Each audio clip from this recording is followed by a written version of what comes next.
Welcome to episode 100 of the podcast, and I'm celebrating it by bringing together bits of advice and wisdom from some of the guests I've had on in the past 2.5 years.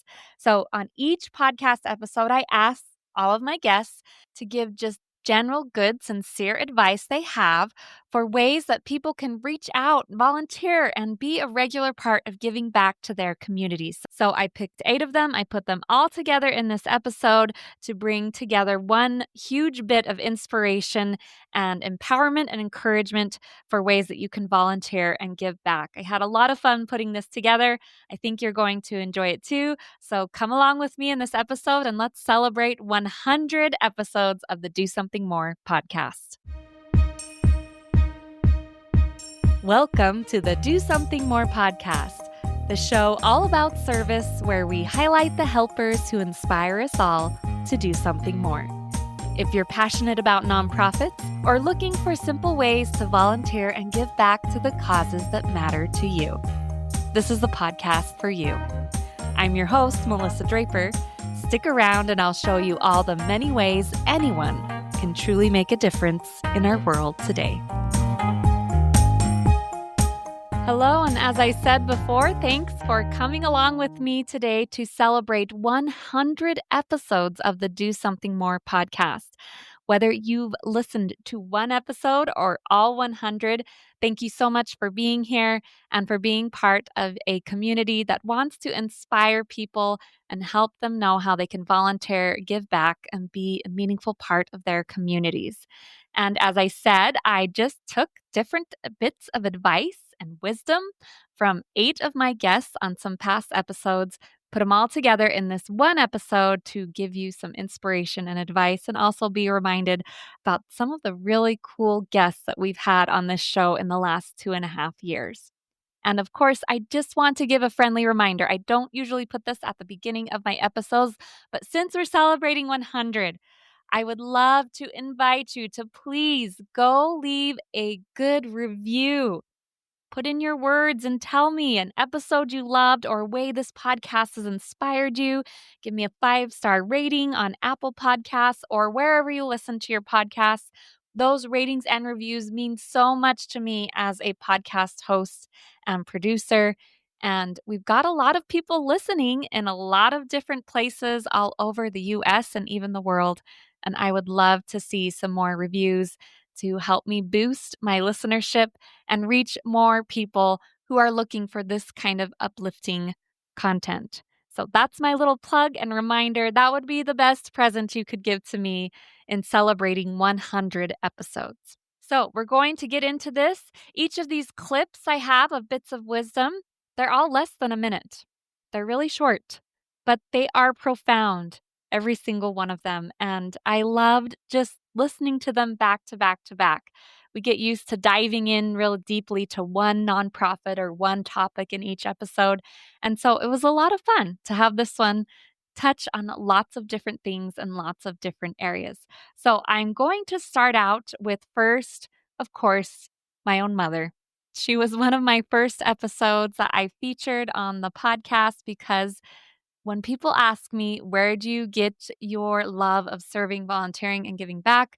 My first answer is always my parents and especially my mother. I learned it from her, and I did an episode with her just highlighting some of the ways that she found to serve over the years while also raising a large family. So we're starting off with the great advice she has to give on one of the best whys I think service can bring to our lives and why we should choose to make it a more regular part of our lives. So we're starting off this episode, this row of audio clips with my mom, Carol Kimball. When we're feeling really down or things are really hard, the best thing to move us and to lift us is to look outside of ourselves. Sometimes that sounds a little cruel. That sounds like you don't understand, but that's been my experience. If things are hard and if you're feeling low and you don't know how to make something happen, look around, get out of yourself, look around and see if there's someone that needs a smile from you, a word, and look to see where you can, if there's something you can contribute, And there's just something about serving others that lifts. It just does. It gets us out of ourselves. And it's the best way I know how to help me get out of a funk. My next clip is from Lori Muir, who started the Ironman Q Foundation with her husband in honor of their son, Quentin, who passed away from cancer. And I love this reminder that she gives that we don't have to wait for someone else to be the difference and change that we want to see. We can be that person. Here's Lori Muir. You think, I can't do that. That's not me. But it's like I say, it only takes a moment to stop scrolling and think about someone else and think about what they might need, and we think, oh no, that's just a weird thought. That's not the spirit working on me. But it's so obvious to me that that's where our best promptings come from. And we just have to rise to the occasion a little bit, pull yourself up and gather the confidence to be like, yeah, I can be that person to just fill this need. I can step out of my comfort zone and organize something. I don't have to be perfect at it, and it doesn't have to be wonderful, but I'm going to do something. This next clip is another guest who was a family member that I got to have on the podcast.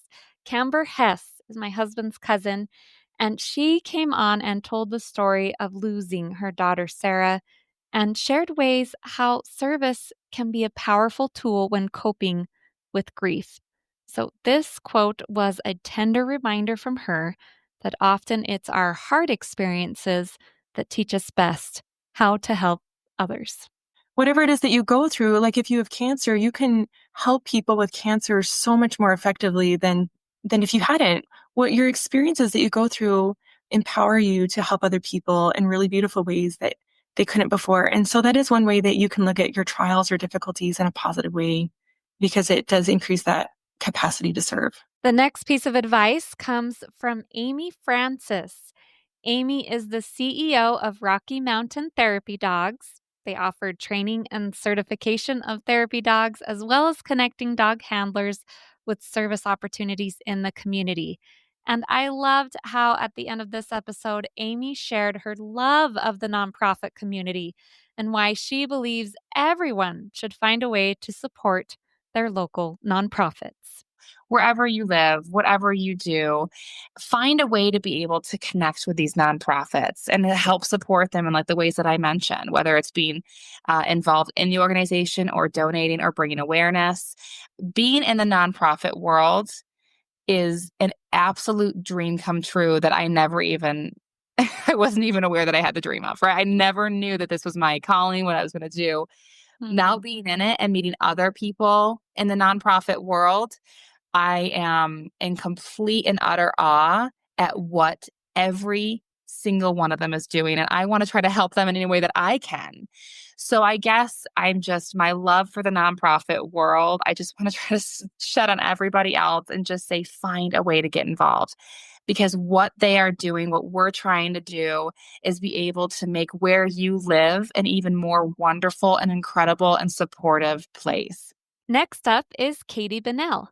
Katie is the co-founder and president of Live Your Dream Foundation. They award scholarships to single mothers in Utah who are working on their education. Katie gives the great reminder here that whenever we choose to take the time to serve and give back, that has a ripple effect to many other people and our communities as a whole. It's just amazing when you give back and you help. You think you may be helping one person or one family, but you're doing much more than that when you're helping one person. That's for me the biggest takeaway with what we've done, is that we're not just helping one family or one person. We're helping the whole community here in Utah. And it's amazing to watch that happen and to see these families, just by gaining their education, what that brings to the world. This piece of advice comes from Talia Feltis. She is the founder and director of the Neighborhood Art Center, a place that makes art and enriching experiences accessible to the children and families in her community. Talia shares that we don't have to be an expert or know exactly what we're doing to jump in and start making a difference. We really just need to go and do. Is just to like get out there and do it. There were so many times while we were starting the Art Center, like we were just making it up as we went along. Like we did not know what we were doing. We were just doing the things that, right? Like things that we thought would work and like things that we wanted to see and just doing it, even though like I'm not even an artist. I studied exercise science in school. But I just like wanted to see it happen. And so I just made it. I just got out there and started trying things. So I would say just get out there and try to make things happen. And it doesn't have to be fancy and it doesn't have to be perfect. These next words of wisdom come from Janelle Christensen. She's the director of Family Haven. They work to prevent and treat child abuse by providing support and healing to families. So, of course, her advice was a necessary and good reminder on how we as adults can best protect and help the children in our own communities. I think that one of the best ways to be able to serve children and families is to know the children and families in your area. I think that there is kind of a loneliness epidemic that even the Surgeon General has talked about that's happening in our nation right now. And to be able to know the names of kids on your street and say hi to them when they're out riding their bike, we know that resilience, the biggest protective factor or resilience factor for kids is one caring adult in their life who they felt like cared about them or believed in them. And so if you can be a caring adult for a child, you may never know the positive impact that that has on them and the difference that it made for what their other life circumstances were at the time. My last clip comes from Anadine Marshall, who works with the nonprofit Charity Vision. She gives a great analogy and shares that the goal of any nonprofit, or really anyone trying to do good, should be not to enable people, but to empower them so they can then go on, help themselves, and contribute in the ways that are unique to them. I always thought about this, and I'd always have this image when I was at the food pantry even, is, when you're going down rafting on a river and then you hit a rock and you kind of get into a swell, if you've ever been river rafting, and the water just kind of starts getting in your boat and you're feeling like, oh my gosh, this boat's going to go down. I'm stuck. I'm in this place. You just need someone to help bump you up out of it, right? You just had a little bump up, then you could go on your way and you would be fine. That's very much the way it is, and how all charities should really behave is, how am I bumping the people up so that they can now do their good thing? That's really what we all should be doing. Whatever charity, whatever thing that we're doing, we just need to help empower the people to help themselves. So that's it. That's words of wisdom, pieces of advice from just 8 episodes, 8 guests. That's just a small piece of the inspiration, empowerment, and things that I have learned as I've hosted and produced this podcast for the last 2.5 years.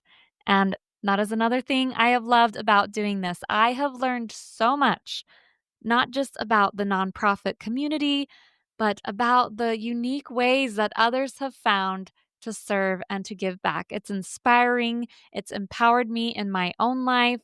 And I hope that as you've listened, it's brought some inspiration and ideas to yours as well. And I really think these quotes sum up what so many of our guests are trying to do, the good that they're trying to put out into the world, and the ways that we can do that in the unique way that fits us, our family, and our own community. So thank you so much for being with me here today to celebrate 100 episodes of the Do Something More podcast. And of course, again, please, I would always love a great review, 5-star review on Apple Podcasts or wherever you listen to this podcast. It means so much to me. And of course, as always, this week, I hope that you can find a way to do something more to help, lift, inspire, or make a difference.